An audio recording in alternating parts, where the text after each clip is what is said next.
Hey guys, this is Princess here, and in today's video we're going to be talking about the next LD and burst weapons that will be coming in November for Dissidia Final Fantasy Opera Omnia.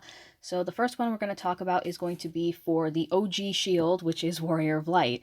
So Warrior of Light's LD is called the Dual Rapier, and this will grant him the skill called Bitter End. It raises the party's brave based on initial brave, and then it's an 8-hit range brave HP attack with a 180% max brave overflow. It deals 50% splash damage, it inflicts lock to all enemies for 5 turns, grants the special effect Guardian Shield for 5 turns, and then his regular shield for 7 turns. So shield is going to be equal to 300% of the initial brave, and then when Guardian Shield is active, it will raise the party's initial brave, max brave, and their attack. It also raises the party's defense and reduces the HP damage taken by the party members based on the remaining value of shield. The same effects don't stack. So I'm going over to the LD passives. At 1 out of 3, you get Bitter End Power, which raises brave damage. At 2 out of 3, you get Guardian Shield Long, which will extend Guardian Shield by 5 extra turns. So now you have 10 turns in total. And then at 3 out of 3, you get Bitter End Charge, which will grant him 1 extra use for Bitter End. And each time you limit break his LD, it will raise his initial brave and his attack. Next up we have his burst weapon, which is called the Sunblade, and this will grant him the finishing burst called Ultimate Shield. So this will raise his brave based on initial brave, similar to his LD. It's a 12-hit AoE range brave HP attack that will deal split damage, and it raises brave damage based on it deals more damage on single targets. So the burst effect is 4 turns, and it is party-wide. So at start of each party member's turn, it raises brave based on the value of their remaining shield, and it raises the party's max brave overflow limit. Same burst effects don't stack. So these are the banners that will be featuring his LD and burst. They will be featured on both banners, but the one on top over here will have Warrior of Light's EX, as well as Laguna and Thancred, who will also be getting EX Plus at this time, so that means all of the characters in the game, except for the upcoming event and story characters, now have EX Plus. Whereas on the bottom here, it features Ida, Agrius, and Sync's EX. And then in the later banners, Warrior of Light's Burst will be available on 8's Lost Chapter banner, which will also feature 8's LD, and then it will also be featured on Kurasame's event.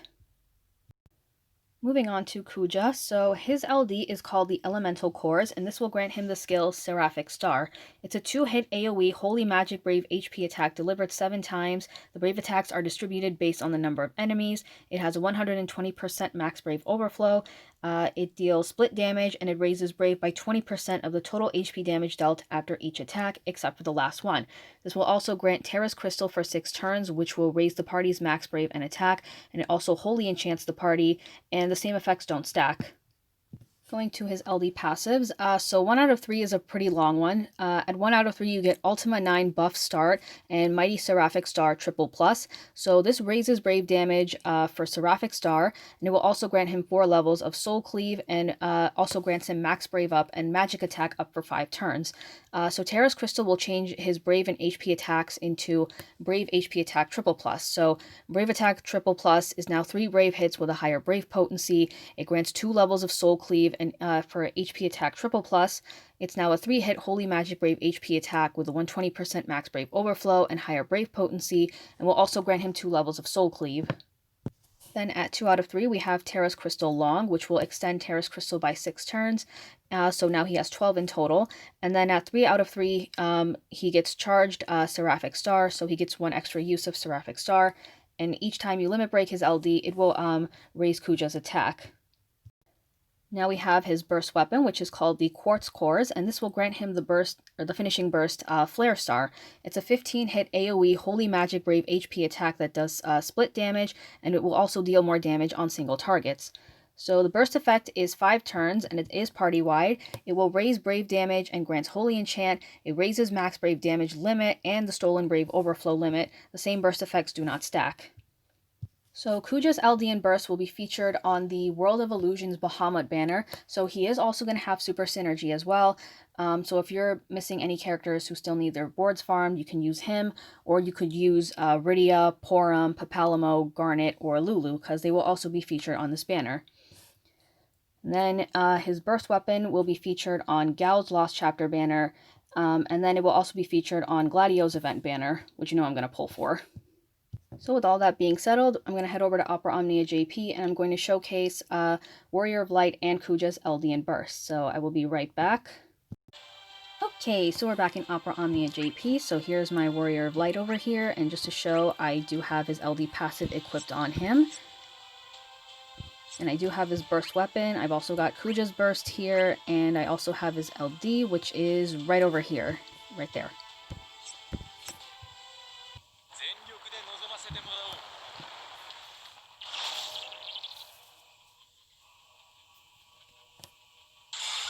Alright, so we're going to start with Kuja's LD first.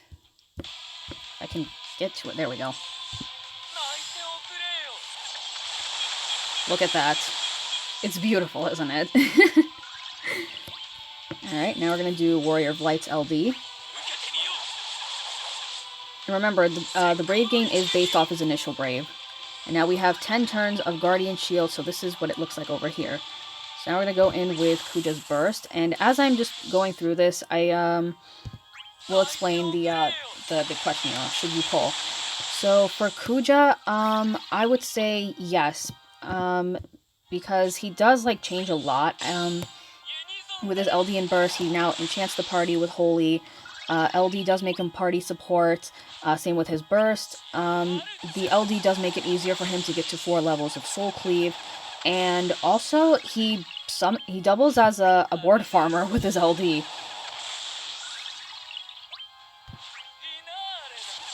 Okay, and now for the finishing burst. And I think some of you Final Fantasy IX fans are going to love this. So he goes into trance mode. And then this is where he uses Flare Star.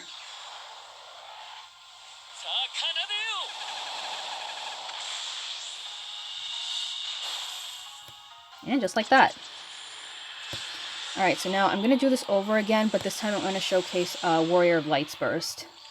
Okay, so I just realized that after I cut the video, the Final Fantasy IX Victory fanfare played after I used Kuja's Burst, so I'm very sorry about that.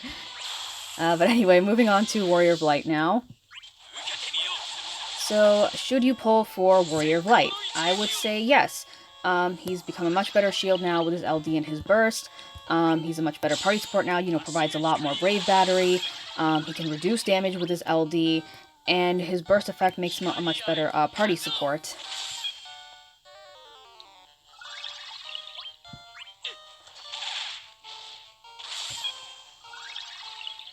Alright, so we're almost done here.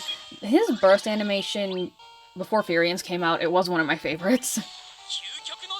So he throws his buckler around like he's Captain America. And just like that.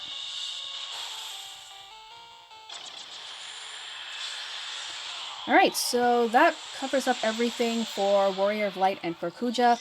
Thank you guys very much for watching. Be sure to like and subscribe. Let me know which LD and Burst you are going to be pulling for, and I will see you all next time, and I wish you good luck!